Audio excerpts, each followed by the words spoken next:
Assalamualaikum warahmatullahi wabarakatuh.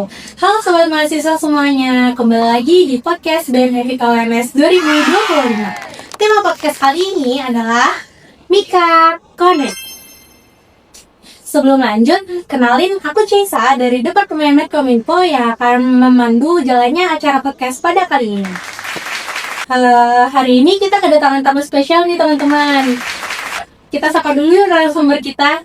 Halo Kak Sefa, gimana kabarnya nih? Hai, baik, alhamdulillah. Dan itu sendiri gimana nih? Alhamdulillah. Sebelum lanjut ke pembahasan, boleh dong Kak Sefa memperkenalkan diri ke penonton dan juga pendengar podcast di rumah. Hai semua, kenalin aku Nikita Seva sebagai Kepala Departemen dari Departemen Mika. Wah, dari vibes-nya ini udah kelihatan banget gak sih teman-teman kalau Kak Sefa ini anak Mikas banget. Oke teman-teman Mika, hari ini kan kita bakal ngebahas lengkap terkait Departemen Mikat nih. Jadi tanpa berlama-lama kita langsung ke pertanyaan yang paling pertama. Udah siap nih Kak Sefa? Siap banget. Oke, kita mulai dari pertanyaan basic dulu ya teman-teman. Kalau boleh tahu nih, ada berapa sih anggota Mikat dan juga nama-namanya? Oke. Dari Departemen Mika sendiri itu ada 5 orang. Yang pertama itu dari aku sebagai Kepala Departemen, terus ada Feby sebagai Sekretaris Departemen, lalu ada Farah Slagan itu sudah sebagai anggota Departemen Mika, terus ada Gita sebagai anggota Departemen Mika, dan Seti sebagai anggota Departemen Mika. Wah, berarti ada 5 orang ya Kak? Menurut Kak Sefa sendiri nih sebagai kadep, 5 orang itu udah cukup atau masih kurang nih buat Mikat itu sendiri? Kalau menurut aku itu 5 orang itu tuh udah cukup sih buat di Departemen Mika sendiri. Oke, kita lanjut ke pertanyaan kedua ya Kak. Buat prokernya Mikat itu ada apa aja sih? Dari program Mika sendiri itu ada 4. Yang pertama itu ada ekspor talenta dan info perlombaan. Lalu ada BEM Award, terus yang ketiga itu ada Evika Award, dan yang terakhir itu ada Evika Cup. Buat Evika Award itu sendiri gimana Kak? Rancangan atau detail acaranya? Oke, jadi Evika Award sendiri itu serangkaian dari Evika Cup. Jadi Evika Cup sendiri itu tentang perlombaan-perlombaan yang diadain Departemen Mika yang gabungan sama BEM FKWMS. Nah itu diikutin sama mahasiswa FKWMS. Nah FKWMS sendiri itu serangkaian di malam puncaknya FKK. Oke. Lanjut ya Kak, dari semua proker itu, proker apa sih yang udah dijalanin sejauh ini? Oke, dari semua proker yang ada di Mika itu alhamdulillah udah berjalan semua.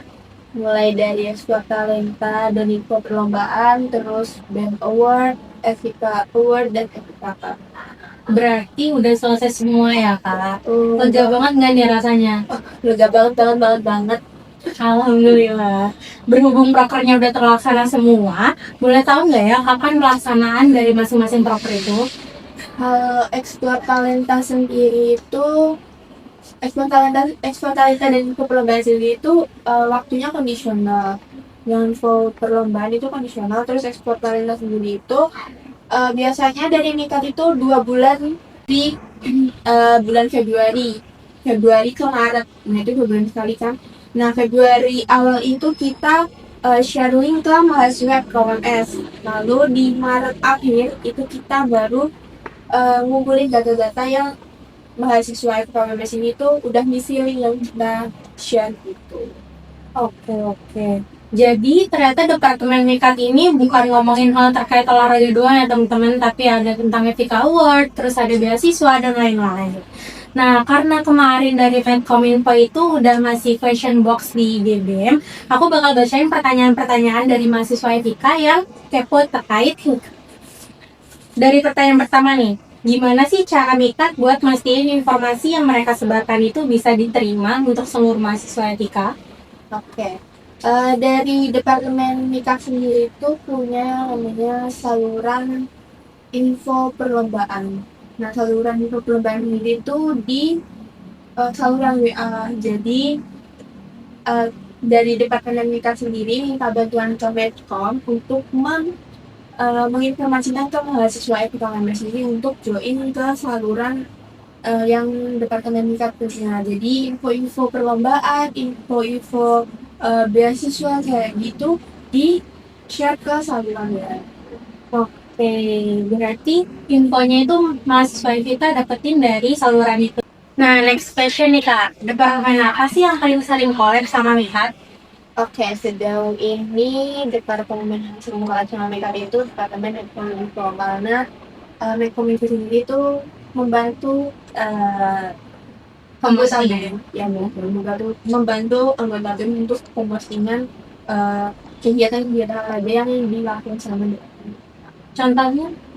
Kayak BEM Award, BEM Award aku belum jelasin ya tadi BEM Award. BEM Award sendiri itu awarding buat anggota BEM FIK UMS. Jadi BEM Award sendiri itu dilakuinnya itu 4 kali dalam satu periode. Jadi 2 kali di setengah periode dan 2 kali di Akhir periode. iya betul. Oke, selanjutnya gimana sih cara Mikat itu buat nyari informasi yang cocok disebarin ke mahasiswa sama yang enggak?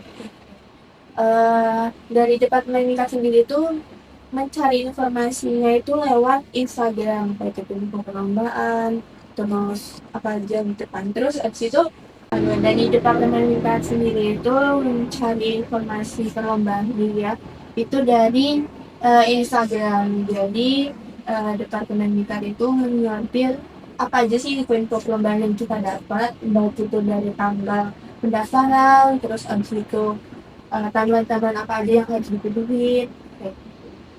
Oke, berarti itu nanti langsung disebarin lewat saluran itu lagi ya. Oke, lanjut ke pertanyaan selanjutnya. Biasanya tuh strategi apa sih yang Mikat pakai buat tahu minat para mahasiswanya? Di explore talenta sendiri kan ini lewat nih ya, jadi kita tahu apa aja yang minat bakat dari mahasiswa ini. Lanjut ke pertanyaan selanjutnya nih Kak. Biasanya strategi apa sih yang Mikat pakai buat tahu minat para mahasiswa FIK? Dari Departemen kita sendiri itu lewat explore talenta sendiri tadi, jadi kita share link, terus habis itu kita tahu nih minat bakat apa aja yang mahasiswa di sini itu miliki gitu. Biasanya linknya itu di dalamnya isinya apa aja tuh Kak? Biasanya ada nama, terus prodi, link, terus sertifikat yang udah didapat, habis itu bukti dia mengikuti lomba. Sama kategori perlombaannya. Sangat membantu banget buat teman-teman yang nyari informasi lomba nih. Terus selanjutnya nih, proker apa sih yang paling besar atau berdampak buat mahasiswa FIK dari Mikat itu sendiri? Proker terbesar dan yang didapat itu FIKK. Itu adalah proker paling besar yang Departemen Mikat pegang. Kenapa tuh kalau boleh tahu?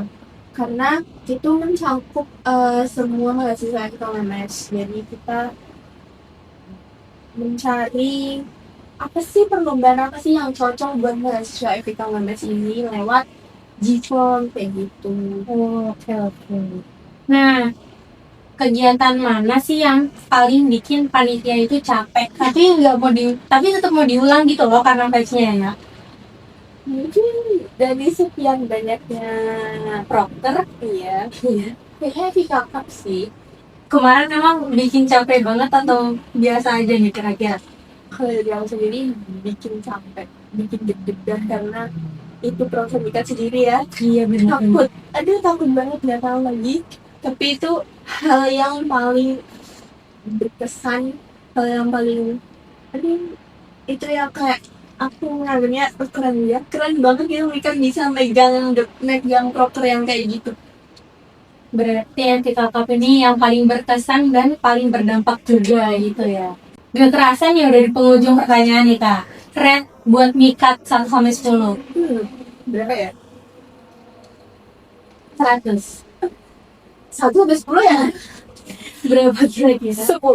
Kenapa nih kalau boleh tahu? Sesuai username yang ada di Instagram Mikat. Oh, Instagram. Ini Mika punya Instagram sendiri berarti. Sekalian promosiin kalau boleh.